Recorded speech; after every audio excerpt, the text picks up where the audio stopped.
Salut les devs, on se retrouve pour le Laravel au quotidien numéro 25. J'ai un petit peu zoomé mon écran pour que ce soit plus lisible pour vous sur les vidéos YouTube. Donc j'espère que ça sera plus agréable pour vous à la lecture comme ça. Et donc on est parti sur ce numéro. Alors je rappelle un peu les objectifs de la newsletter. C'est une newsletter qui paraît plusieurs fois par semaine pour vous donner de l'information sur le framework Laravel.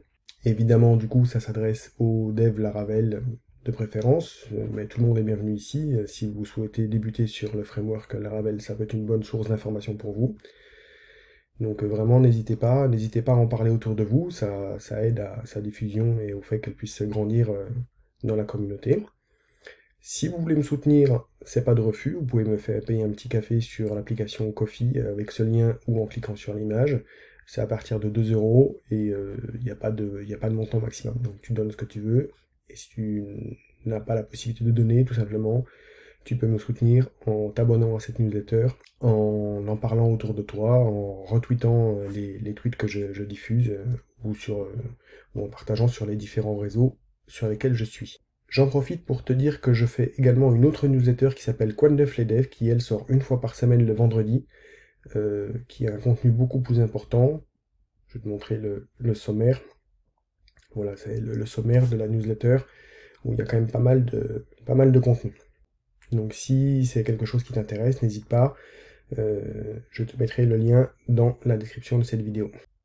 On va s'intéresser maintenant au contenu concret de notre newsletter. Donc on va parler de la mise à jour de Laravel qui a eu lieu cette semaine, et c'est pour la version 10.20, donc avec un certain nombre d'informations. Et donc je vous ai résumé ici les informations principales, et on peut aller voir en détail sur Laravel News ce qui a été ajouté. Donc notamment, on a une méthode Eloquent Creator First qui a été rajoutée.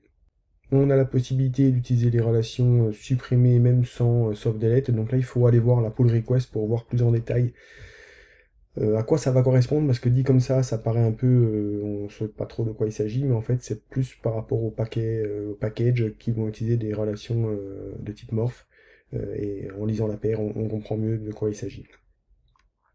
Donc ensuite on a la possibilité d'utiliser une value ici pour faire des benchmarks et notamment récupérer des valeurs. On le voit ici avec duration, et si la duration, par exemple, dans le cas ici est supérieure à 1 seconde, on peut loguer et suivre ça de plus près quand on utilise des services externes notamment.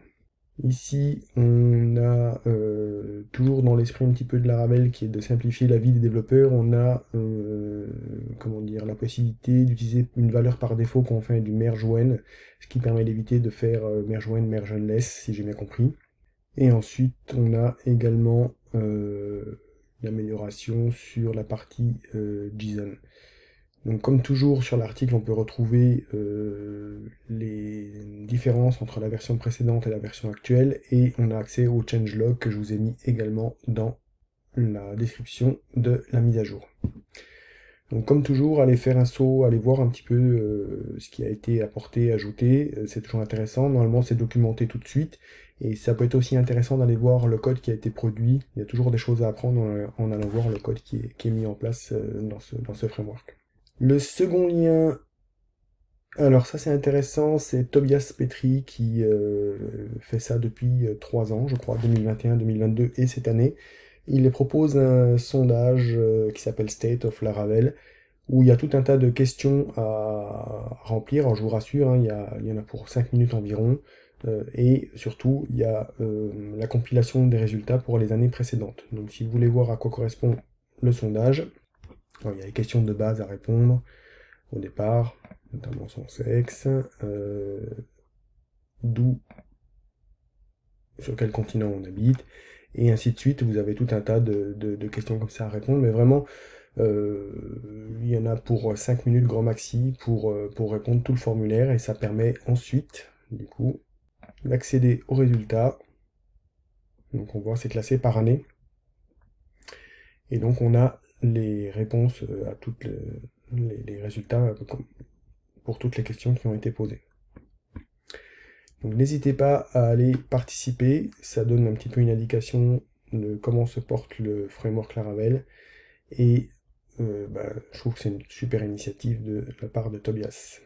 Donc comme je vous le dis à chaque fois, j'ai des liens affiliés dans ma newsletter, vous le savez maintenant, si vous achetez parmi ces liens affiliés, je recevrai une petite commission. Si vous ne souhaitez pas que je reçoive une commission, tout simplement cherchez le même produit sur internet et achetez-le directement.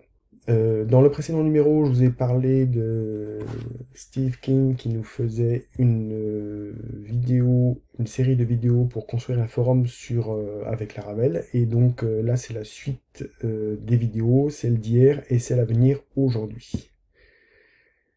En faisant le sondage de Tobias, lorsque j'ai rempli les questions concernant les bases de données, j'ai indiqué que j'utilisais Postgre et du coup il a proposé un lien pour un package qu'on peut rajouter à Laravel qui permet d'utiliser peut-être pas toutes les fonctionnalités, mais en tout cas une grande partie des fonctionnalités que propose Postgre. Si vous le savez, PostgreSQL est un des moteurs de base de données qui répond quasiment à l'intégralité de la norme, ou quasiment, ou totalement, je ne sais plus, mais je crois que c'est totalement, à la norme SQL. Et donc, comme Laravel est un framework qui permet d'utiliser plusieurs bases de données, ben, il se limite aux fonctionnalités qu'ont toutes les bases de données en commun. Et donc ça peut être un peu restrictif pour quelqu'un qui connaît bien Postgre, et donc ce package est là pour corriger qui n'est pas véritablement un défaut, mais en tout cas pour donner plus de puissance à l'utilisation de Postgre dans Laravel. Donc encore un lien affilié avec Smooth de Benjamin Crozat. Et le dernier lien que je vous propose, c'est un article sur les form requests dans Laravel, qui permettent donc de gérer la validation et tout ce qui tourne autour des formulaires dans ces form requests, et d'alléger un petit peu nos contrôleurs et de bien segmenter notre code pour qu'il soit plus lisible. Et donc c'est Ahmed qui nous propose ça. Voilà, c'est un article qui se présente sous cette forme-là, où on explique un peu tout, la philosophie qu'il y a autour des form requests, et l'article est plutôt bien fait, donc je vous en conseille sa lecture. Je reviens un petit peu sur ma newsletter pour vous parler de ce que je vous parle à chaque fois. Si vous êtes développeur, que vous reprenez des études, que vous êtes en reconversion, que vous cherchez un stage, une alternance ou même un job, bien sûr, vous pouvez passer dans cette newsletter gratuitement en présentant votre profil, en demandant ce que vous cherchez comme est-ce que c'est une alternance, un stage, un job, les dates, la zone géographique de recherche, une présentation de votre profil tout simplement, et les liens que vous souhaitez partager. Voilà, donc ça c'est entièrement gratuit, c'est tous les vendredis, et vous pouvez me contacter directement sur Twitter, je suis sur LinkedIn aussi. Bon voilà, vous savez maintenant comment me trouver, ou même en commentaire sur cette vidéo, vous pouvez me faire un petit commentaire pour m'indiquer que vous souhaitez passer dans la newsletter. N'hésitez pas, c'est gratuit, et ça peut toujours vous donner un coup de main pour trouver votre stage et alternance, surtout que là on arrive début septembre bientôt, et je sais que certains sont en stress parce que c'est pas toujours évident et c'est toujours une mission compliquée. Donc n'hésitez pas, moi je suis là pour vous aider, et c'est vu par environ 1400-1500 personnes chaque semaine, donc dans toutes ces personnes, il y a peut-être quelqu'un qui est lead dev, qui peut en parler dans son entreprise par rapport à un profil qui pourrait les intéresser. Voilà, donc n'hésitez pas, encore une fois, c'est le petit coup de main de la semaine. Eh bien écoutez, on a fait le tour de la newsletter, je vous dis donc à bientôt. Demain, on est vendredi, donc il n'y aura pas de Laravel au quotidien, puisqu'il y aura justement le nouveau numéro de Quoi de neuf les devs sur lequel je vais travailler ce soir. Et donc je vous souhaite une bonne journée, une bonne fin de semaine, et à très bientôt. Ciao ciao.